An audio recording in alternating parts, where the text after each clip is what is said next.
first thing that comes to mind as far as advice for career goals is to persevere. Life will come at you with unique challenges, unexpected challenges, and you have to find a way to get through them. It won't always be easy, but if you persevere and work towards your goals, you'll achieve them.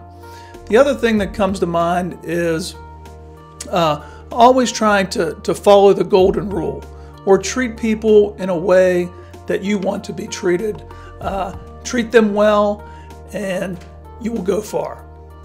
When I was a high school student, when I graduated from high school, I went to college for 1 semester and I quit. So I'm going to give you the advice I wish someone had given me so that I wouldn't have quit college when I was so young and would have continued on.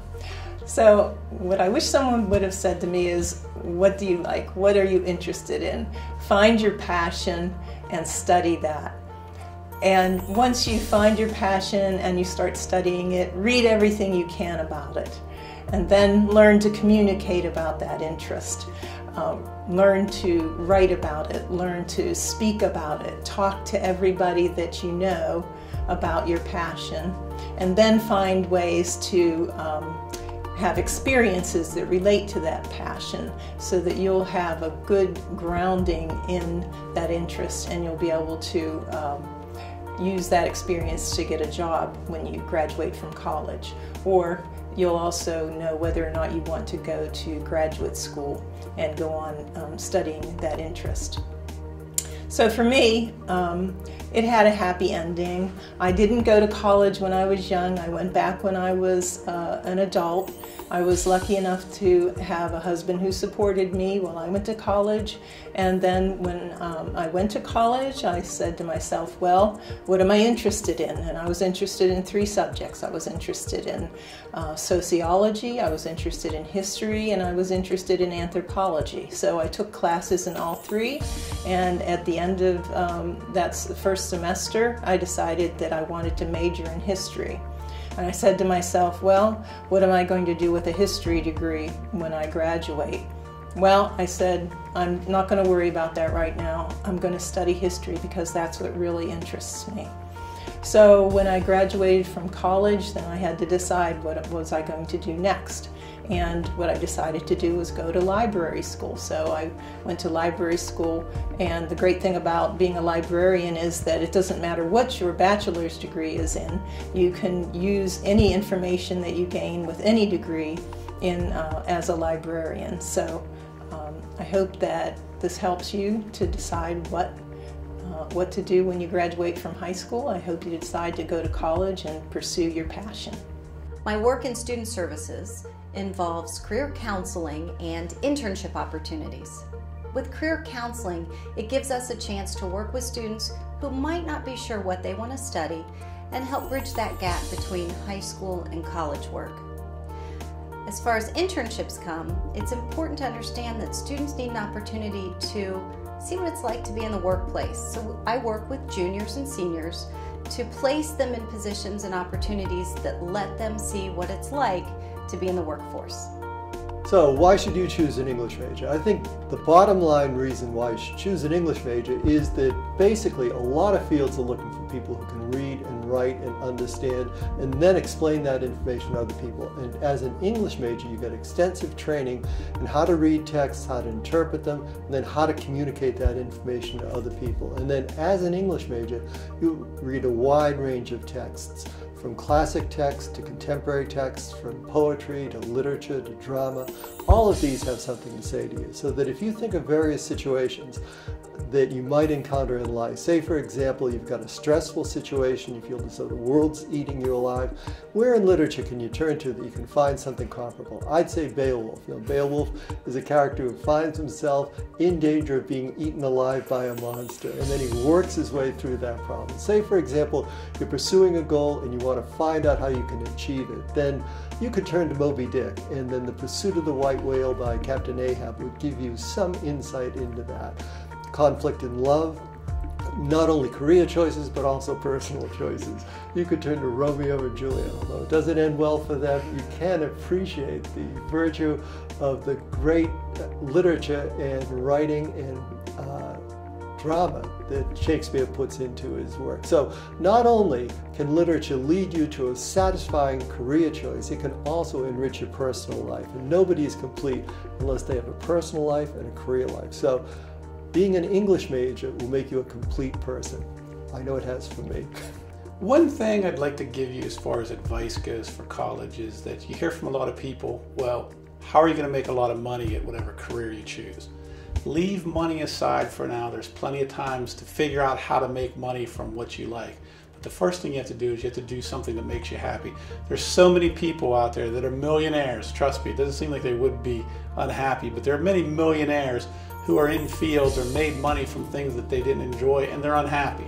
So put money aside, put economics aside, find something that you love. Also, why do you want to go to college? Why do you want to take subjects that aren't related to that exact field that you're going into? First of all, you learn basic skills when you attend college. You learn skills how to write well, how to communicate well, and how to think critically. And you think to yourself, well, I hate to write. But listen to me, any field that you choose, you're going to have to write well.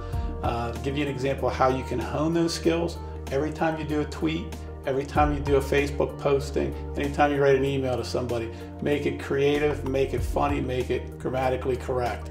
And every day you'll be practicing good writing skills. Critical analysis. Every class that you take in college is going to relate to critical analysis skills. And you'll have to use on your feet skills, critical analysis skills in any field that you choose, any career that you choose. And also, you also want to learn communication skills. I don't care what job you're in, you're not going to sit in a cubicle and not relate to everybody. The best people that get elevated in their careers are ones that communicate well, not just with their bosses, not with people that are even with them, but all the people. You talk to the maintenance staff, you talk to your secretarial pool if you're above them, and never act like you're above anybody else, and that's the way you'll get ahead. If you can communicate with everybody as equals and that you can learn something from everybody, and you'll do well. So those are the big things that you're going to be looking forward to in your college career.